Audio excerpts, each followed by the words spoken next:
up, guys? Drinking my Canada Dry here. I gotta keep Canada in, my blood. But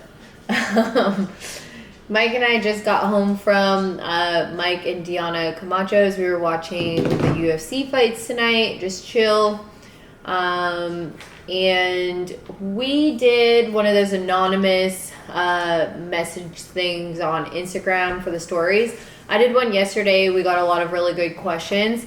And Mike did one today, and he got tons of questions. I think he even got more than me, so Mike must be more popular. But some of the questions it's hard to answer them just through, typing it out on the stories. So we figured it would be fun to open up the messages for the first time on camera first and just get our reactions, get a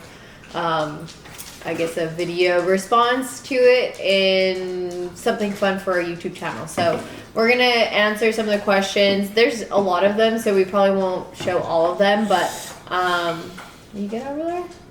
Yeah. Drooling? It's midnight, guys. I'm usually in bed. Yeah, it's late, but we figured we'd do something a little different for y'all, and it'll probably be funny reading some of these questions. So, yeah. Let's get to it. How big is your penis? Do you think that was a guy or a girl who asked that question? I don't know, but I guess it's good enough to get you down here from Canada. So. Well, it turned your ex a lesbian, so. How can I get you?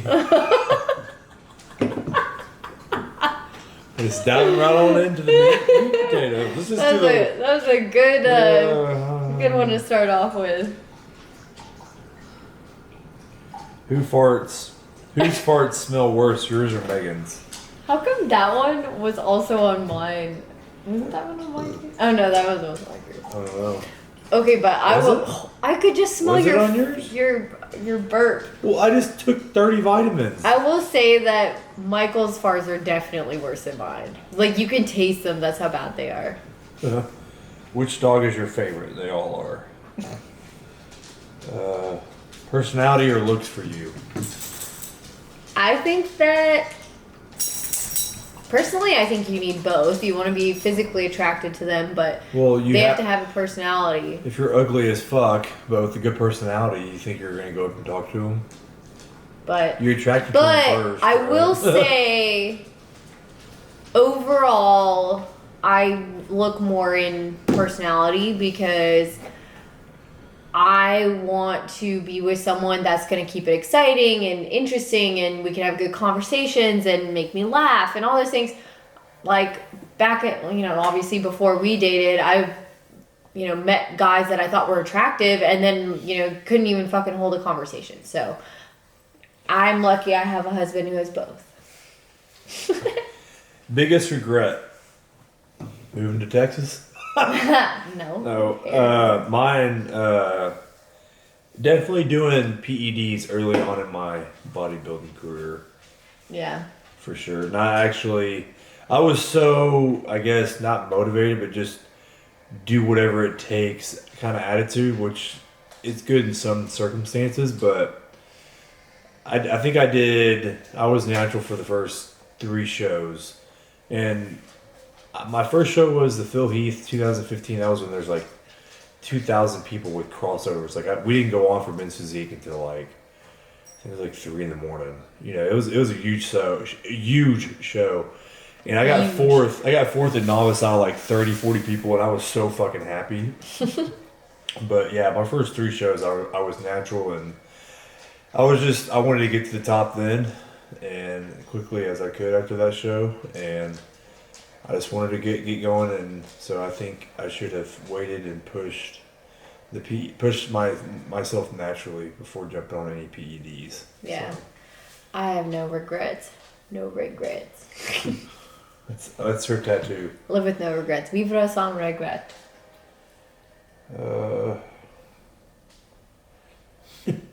Not consider that one. Did it hurt a little or a lot when you were told Megan would beat you in a race? I think I know who asked that. I'm going to say you guys were definitely pumping my egos on my story yesterday. Mike went to bed with a sad face last night. How do or did you deal with people hating on you for using PEDs?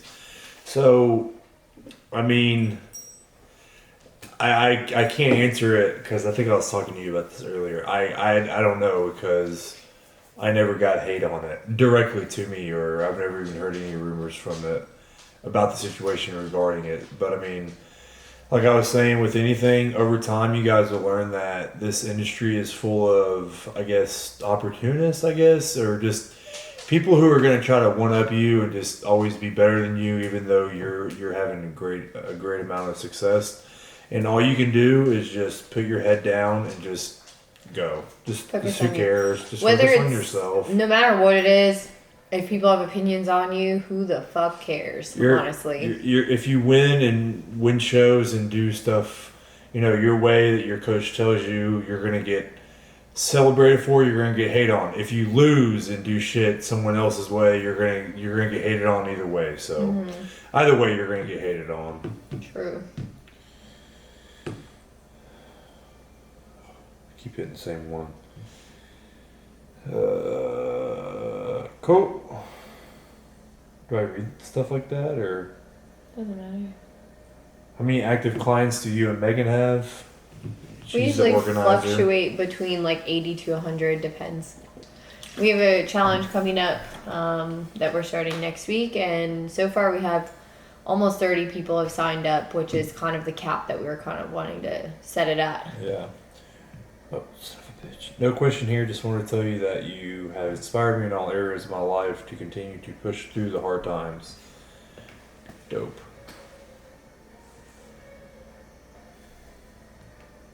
Fuck's sakes. Do you have any health complications? I mean, from bodybuilding, not really, because so heart issues run in our family. Like my dad has a stent, and hypertensive runs in my family. Do I have any health issues from using PEDs? I guess would be a better question.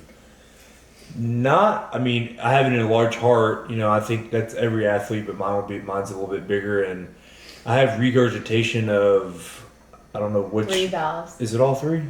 Of all 3 valves? Is it from PEDs? It could be, but I've been an athlete all my life, and I've taken pre-workout since fucking college, So, and I also I've taken Adderall for the last like 15, 20 years. So I mean, a lot of energy drinks, a lot of stuff that makes my heart pump hard. So I mean, does the PEDs contribute to it? Yeah, but other than that, I would say the only thing that like the health complication I deal with every day is acid reflux. It fucking sucks. And that's something he's had since he was born. Yeah, I mean, I almost died from it when I was a kid. Yeah. Has there been any challenges with your marriage? You and Megan seem so perfect. Thank you. I will say, just like any relationship, nobody's perfect. No relationship's perfect. I think like the biggest challenge that our relationship has been through was probably in 2020 when we were renting a house and there was a crap ton of mold in it, and there was so much mold that we had to move out and we lost absolutely everything. We're still in a lawsuit for it. So we literally lost like over $100,000 worth of stuff. We just financially, we had to literally start back from ground zero to rebuild our lives. And when we used to tell people that, they were just like, "Oh, it sucks." Like, would you used to tell people like, well, yeah, sometimes I don't think people would understand. Yeah, because like we'd be like, "Yeah, there's lots of mold. We lost everything." People are like, "Oh, that sucks." But yet you see someone who like loses everything in a fire. They're like, "Oh my god." That's literally what it was. Like we could not take a single thing out of the house. We lost everything. Anything that was plugged into the outlets, gone. It doesn't matter if it was plugged into the outlet, though. Well, that was just an example. Oh. Well, everything in our house was gone. Like, the only thing we took was our dogs and the clothes we had on our back. So, we had to literally make a document of everything we owned. We're still in a lawsuit. But, yeah, we basically had to restart our lives from zero. And it was a huge stress, obviously. And it was hard. And that was probably the biggest, like, challenge that we went through. But at the same time, like... It made us stronger. It made us, really learn a lot about each other. And we just honestly, as long as we work hard together and communicate and support one another, you know, we always make it through any kind of challenge. And I think most challenges we've been through are like external things that have happened in our lives versus like marriage issues, if that makes sense. Yeah. Obviously we fight here and there, like have bickering and stuff like that, but like I would say anytime we have like little like arguments, like within 10 minutes we're just like, hey, I'm sorry for being a dick, or I'm sorry for blah blah blah, and then we just talk about it and we're good. I quickly realize I am always wrong. No, you're not. But it is very important to communicate and express yourselves, and we're both very dominant people, but we also both are very stubborn, and so like some fights can get like where we're both like bumping heads, but once we kind of calm down and have a second, then you know we talk about it and we're good, and we're just like, hey, I'm sorry, like this is why it happened, blah blah blah. We communicate and then we're good. So is there any spots open in the upcoming challenge? We have 3 spots left. How do you go about programming new clients' workout protocols? I just started online coaching, and any advice would be greatly appreciated. So pretty much we start with, we'll get on a call with any new clients, and then we'll get y'all's goals, and then we go from, you know, looking at your blood work, then go to nutrition to see what your goals are with all that. And then, because if you're going to go into a deficit, there's no point of like trying to go lift heavy and stuff like that, you know. So, and then after that, look at, you know, what are you able to do as far as exercise selection? What do you have access to? Do you have any injuries or anything you can't perform? So are you a beginner? Are you advanced? Like all these things matter, and there's a lot of individual variables that go into consideration. And we individualize everything, and while some programs may kind of overlap and look very similar, they are very much individualized to each person. And you know, it also depends on what their job is like, how, you know, if they're working sedentary, if they're not, etc., and what their background is like as well. So yeah, it depends on everything.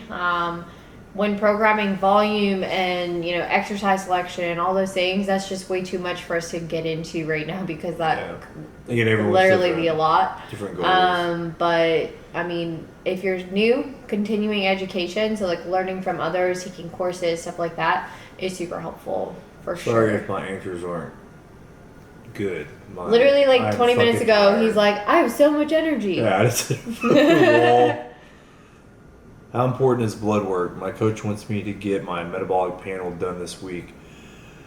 It's crucial. I mean, that's pretty much how we go off, what we go off. You know, blood markers are everything. Mm-hmm. And I think they said, he, she, whatever, said metabolic. Yeah, so I would also recommend get your whole hormonal panel done. Testosterone, progesterone, if you're everything. Mm-hmm. Yeah, it's a non-negotiable for our clients. So if your coach is asking for blood work, that's a good thing. Get fucking on that. But I would also get hormones done as well. What is your current weight right now, being 13 weeks out? So the lowest I've hit is 251 this morning. Nice. My buddies and I are arguing if you're doing men's physique or classic. Keep arguing. I don't even think Mike knows. What are your thoughts on Castle Barbell? I have seen you and Megan train there a couple of times. We love it. Honestly, we've been training there ever since we moved over on this side. The north side of Houston. Guys. Yeah, so we're in like Porter, New Caney where area. There isn't a big gym selection. Yeah, there's not a big gym selection, but honestly, Castle's amazing. The owners are great. Super cool, like no drama there. The people there are great. I love good the equipment. Fucking check-in, like not the check-in process, but oh yeah, you have like the app on your phone and it like unlocks the door, so you don't even need a key card or anything too, which is cool. It's super hot in there, which we love. Equipment's great. Like it's a really, really good gym. We honestly really love it. We're really happy that we decided to go over there. It's so annoying because like on the north side of Houston, there's a handful of gyms, you know. It's where like on the south side, or even in Baytown, Decatur, you have Species Gym in Baytown. You have in Leak City, Roman Empire, Bossletics, World Gym, the Sanctuary, Steel Mill, and then you go all the way like Alphaland. I'm just fucking repeating myself. I'm sorry. All right, what's that one? Wake up. Yeah. You need to get your. I'm gonna try and do this. You need to get your white ass back here to Iron Addicts. We all miss your swole self. Yeah. So Iron Addicts is a gym out in Long Beach, California, I believe. But that's CT Fletcher's gym, and I fucking miss you guys. It's been too long since I've seen y'all pops, and I don't know who asked the question, but I mean I'm pretty sure I have an idea, but I don't think we haven't even been to LA yet, have you? Together. He was supposed to come to LA with me in 2018 with some of our friends like Cam and Luke and them, and we went to EDC and stuff. Working. And Mike didn't come, so but we actually haven't been to Cali together. You've never even been to Iron Addicts, have you? Mm-mm. It's a dope fucking gym. It's a dope gym. So one day we'll come up there for sure. I have noticed a couple things about your athletes during their peak weeks, one of which they're all eating over 300 plus grams of carbs one day out, along with drinking anywhere between half to full gallon of water on show day. How is that? Good question. So this is a cool question. And honestly, I don't even think we post that much about what protocols we do. So you must have observed that here and there. Of Get alive! Creep. I'm just joking. But yeah, I mean, every single athlete's different. So not all of our clients get to eat 300 plus grams of carbs or drink a gallon, 2 gallons going into their show. It's completely different for everyone. I've had some women eat 300 grams of fat the day before their show day, and they were still shredded. Leia. What did Tiffany get up to? I think Tiffany's first show, I think she was eating around 200 grams of carbs the day before a show. This last show, we backed that off, and we actually were only eating about like 150 to 180. We just found that was more of a sweet spot for her. So every single show is a little bit different. Variables are different. And also, when it's the first time working with us, we, are obviously watching your body very closely. We monitor our clients on peak week are checking in every morning and night during peak week, and the last couple days before their shows, like every couple hours after they eat, they're checking in. If we can see them in person, great, but lots of our clients are from afar. And each prep we kind of learn a little bit more. Each peak week we learn a little bit more about their body and can make those small tweaks to come back better every single time. But every show and every prep is going to be different. Every all season is going to be different. So your body, it may respond better to more food. It may respond less to more food. You might have to back off. So I mean, it's just all different. Yeah. So our goal is always to have our athletes at peak conditioning, and I could smell that. I took all my vitamins. That was bad. Everyone goes through vitamin breath. That one made me want to vomit. Okay, so anyways, indigestion. We upset stomach, diarrhea. So for all of our athletes, our goal is to have them at peak condition. I just farted. My nose is stopped up. I can't smell it. You guys, is it that bad? Oh, I cleared my nose. I smell it. Oh, fuck, that is bad. Back to the questions. I'm gonna circle back here. Egg whites, baby. I'm gonna circle back to that question about whose farts smell worse. It just cleared my nose up. I think that just answered your question right there. Woo! Okay. Back to the question about water intake. Back to the serious question. So our goal is always to have our athletes at peak conditioning, depleted by 1 week out at the most. So it could be even sooner. We've had clients ready at 2 weeks out, 4 weeks out, where we start reversing them into their show, which is ideal.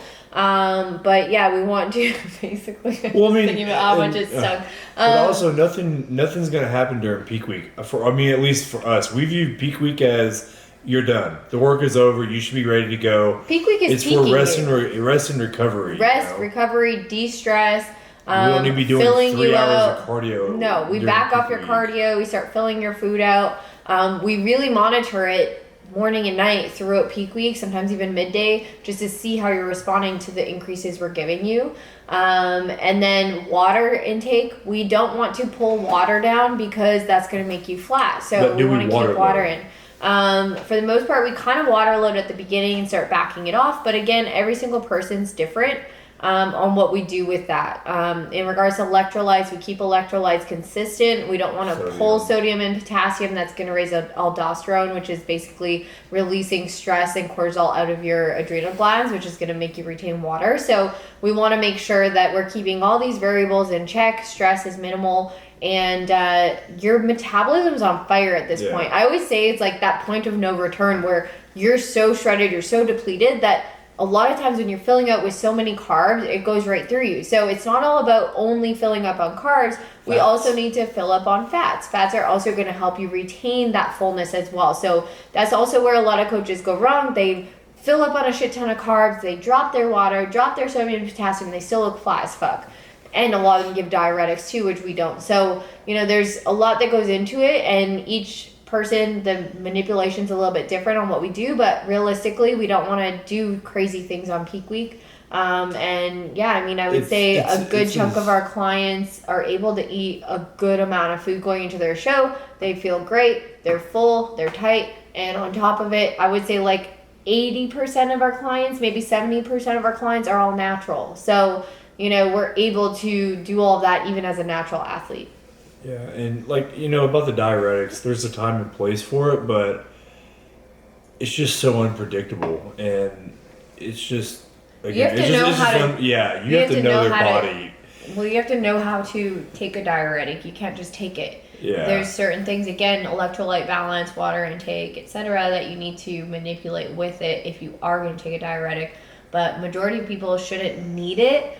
That's more so like a last resort thing if you flew and you're retaining water, or someone got their period or something like that just last minute added that extra water retention in. But even then, a lot of times, our clients, if they're flying, we make them fly early. There's and then water on show day is a necessity. It's very important. Yeah, still drinking water on show day. Whataburger versus In-N-Out. So there's a long explanation. There is. I've always loved Whataburger, but I recently, within the last year, have tried In-N-Out, and it's really good. In-N-Out is so good. And a lot of Texans will hate me for this, but when I very first came down here, Mike's like, you have to try Whataburger. It's the best, blah, blah. Tried it. I was like, this tastes like McDonald's. And everyone hates me for it. It didn't taste like McDonald's, In-N-Out is so freaking good. In-N-Out, I'm not a huge fast food person, so McDonald's, Whataburger, Burger King, all that, it doesn't really appetize for me, or it's not exciting. I love In-N-Out. I would go there and eat there every week if I could. It's so good. This is a question for you, Mike. Is it really true that you have the Papa John's delivery driver in your favorites? So I really want to know who asked this question, because I've only told a handful of people this. So I'm this is back in I'm the curious on days who asked this question. 2019, and no, it was after my show. So yeah, this was at end of 2019. Yeah, so you were kind of binging after your show. No, it was June. It was July. It was mid-year, right going into the fall, and so whenever I crave stuff, I either crave pancakes. It was pizza and hot Cheetos and IHOP. Yeah, those were and I your was editing three a lot. things that you were eating every night. I'd go there, and there was times we'd even go to IHOP at 3 a.m. randomly because we couldn't sleep. We're like, fuck it, let's go get IHOP. And I may or may not have had the same waitress, and I didn't even need a menu and order, but who knows? But yeah, I love Papa John's, and I even love pineapple on my fucking pizza. So that's how I knew he was the one. Whoever is asking this question, if you're judging me, go fuck yourself. Actually, do you know how I knew that you had the delivery driver in your phone? You looked at my phone? What are we doing? No, it's snoring so loud. That was a cricket. Okay. No, that was not loud. Okay. Okay, so no, I did not go through your phone and find it. It was one night, I forget if it was a weeknight or a weekend, but it was 2 or 3 in the morning, and he's editing, and I think I was just laying there chilling, and I see him texting someone. I'm like, who are you texting at 3 in the morning? And he's like, Papa John's delivery driver. I'm like, oh, what? That's embarrassing, because they actually closed around 1:30 and it was after hours. Oh my god, that's so funny. Yeah, it was hilarious. I'm like, oh my god, you know, you're like What was that one? the Papa John's one. What are your thoughts on all the content that the Goop guy is creating? Oh, excuse me. No, I was waiting for you to take that one. I think I like it.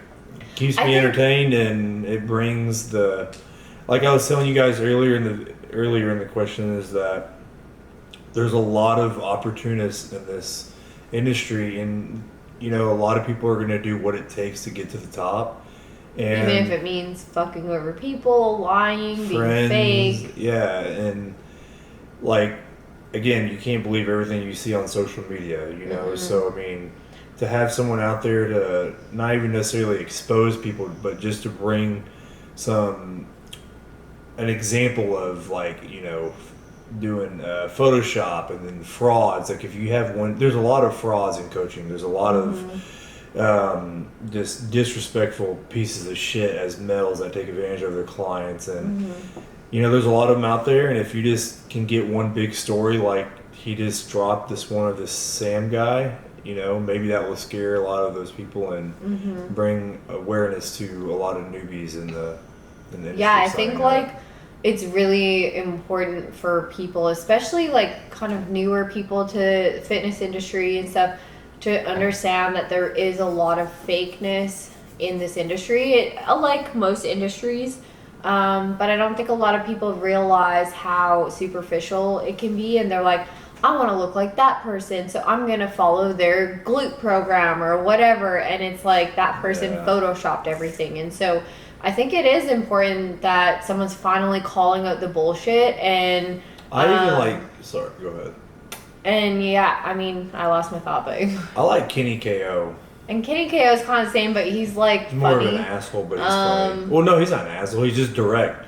And like what he does is he'll go up to people and just straight up, "Are you natty?" And the reason why I like that is because when people ask me about PEDs, they will come up to me all the fucking time in the gym, and the first thing they ask is, "Bro, what do I got to take to look like you?" It's like, first off, that's what you're gonna lead your question with. Yeah, first off, what's your nutrition like? What's your training like? What's your health like? How many years have you old done are this? you? You know, like what's your family history and stuff? And it's like, if that's the first question, that was my thought process back whenever I started doing this, and that's my biggest regret. So I wish there was more people out there that would be honest about, you know, if they're on PEDs or not, because, I mean, yeah. This is a funny one. What if Megan ever got an OnlyFans account? Love it. Seriously. I'd be shooting the content. But again, like, I mean, I think you should get one now. Like we always have this discussion. Like, you have all these pictures of your in like lingerie or bathing suits or anything like that. Why not just take that to a website and sell it? Yeah. So I mean, I would be game for it if she did that, but no sexual masturbating or shit like that. Yeah, no soft porn shit. I wouldn't. I'm not in. Like, I'm not. You're not like that. I'm not like that. Like, and there's no judgment against people that are like that. Yeah, I know a lot of people that do that, and we have friends that do it. To each their own. But for me, just personally, I just feel, what's the word I'm looking for? I don't want to say this without sounding rude to other people, and saying they don't. But like, for me, it's just for my morals and my own personal values. I just don't that's just not something personally that I align with. But you know, if I had just lingerie pictures or, you know, whatever, feet pictures. Sorry guys, the camera ended up dying mid question, and we continued to talk for like 10-15 more minutes answering questions, and they were good, and we didn't know. So what we're gonna do, I think this is like a 20-minute video, so we're gonna end the video here. And Mike has got like 15-20 more questions come in since we made this video. So what we'll do is, this is gonna be part 1, and then we're gonna have a part 2 continuing on as well. So if your question didn't get answered, it's either in the next video or it was us answering it when the camera cut off, and you can check Mike's Instagram for our short answers of it. Yeah. But yeah, check out part 2, like and subscribe, and I hope you guys enjoyed the video.